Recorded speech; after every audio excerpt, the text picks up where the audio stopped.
Assalamualaikum warahmatullahi wabarakatuh. Selamat malam bagi para pengelola pengadaan di seluruh Indonesia maupun para pemerhati pengadaan di seluruh Indonesia. Salam pengadaan. Mari kita silahkan mendiskusikan mengenai masalah pengadaan oleh saya Muji Santosa. Silakan. Baik, terima kasih Pak.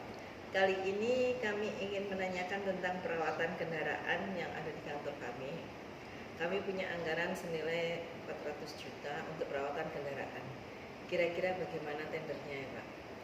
Ketika kita punya anggaran, tidak harus serta-merta tender atau lelang istilah kemarin.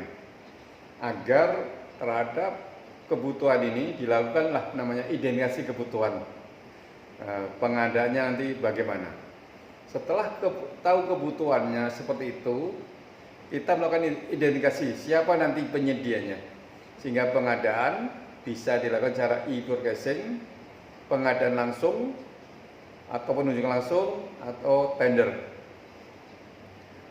Oke, berdasarkan data kami, kerusakan kendaraan dinas adalah sekitar 300-400 juta lah Pak setahun.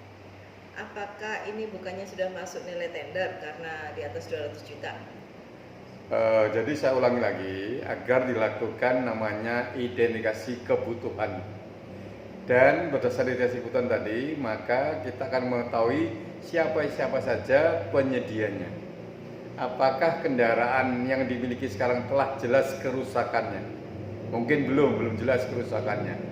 Berikutnya, apakah mobil-mobil yang dimiliki satu merek? Kalau satu merek ya langsunglah ke bengkel resminya. Kalau banyak merek ya ke masing-masing bengkel resminya begitu. Kalau gitu saya ulangi ya Pak ya, supaya jelas nih. Jadi untuk perawatan mobil ini tidak harus tender? Ya, berdasar pasal 38 Perpres 16 tahun 2018, pengadaan tidak harus tender. Ya, ini suatu perubahan yang baru ya, yang perlu dipahami. Jadi pengadaan tidak harus serta-merta tender, dicarilah namanya optimasi terbaiknya. Ya, yaitu apa? Dasar identifikasi kebutuhan tadi dan identifikasi penyedianya. Maka dengan berdasarkan identifikasi kebutuhan sama identifikasi penyedianya, maka bisa dipilih mana yang terbaik. Apakah lewat e-purchasing, pengadaan langsung, penunjuk langsung, atau tender. Jadi tidak salah satu, bahkan tender bisa menjadi langkah yang terakhir. Jadi untuk perawatan kendaraan, tentu ke penyedianya adalah penyedia bengkel. Dalam hal ini, identifikasi kebutuhan lebih baik kalau dilakukan ke bengkel resmi. Maka dilakukanlah pengadaan langsung atau penunjukan langsung ke bengkel resminya gitu mungkin ya. Jadi kalau seandainya kami punya 8 mobil, terus kemudian terdiri dari 2 merek mobil yang berbeda, harus ke bengkel resminya masing-masing gitu Pak? Sepanjang ada bengkel resmi, ya silahkanlah ke bengkel resminya gitu. Oke, kalau gitu kenapa sih kita harus ke bengkel resmi?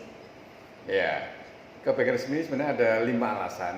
Ya, bengkel resmi memiliki alat yang lengkap, alat-alatnya terkalibrasi, teknisinya terlatih, mungkin juga tersertifikasi, spare part-nya atau suhu cadangnya diberikan kepada kita yang asli, ada catatan riwayat servisnya. Ya. Berikutnya harganya terpublish.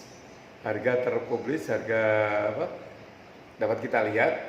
Harga untuk masyarakat atau untuk kita pribadi kalau perawatan A, B, dan C. Dan kalau untuk mobil dinas yang rusaknya A, B, dan C itu harganya sama. Ya. Jadi itulah namanya harga terpublish. Ya sudah harganya sudah harga yang diketahui lah oleh masyarakat maupun untuk diri kita sama maupun untuk mobil dinas kita adalah sama. Seandainya rusak mobil kita sewaktu-waktu, untuk perawatannya sewaktu-waktu, tetap harus ke bengkel resmi ya Pak? Ya, jadi bila rusak perawatan sewaktu-waktu ya ke bengkel resminya lah gitu.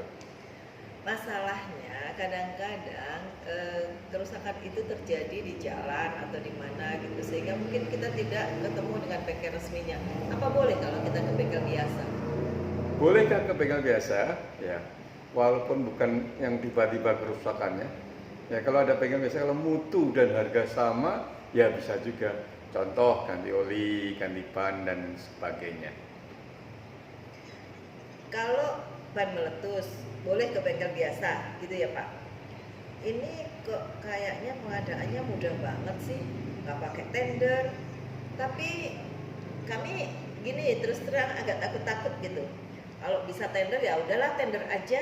Gimana menurut Bapak? Justru kalau langsung tender itu malah tidak tepat.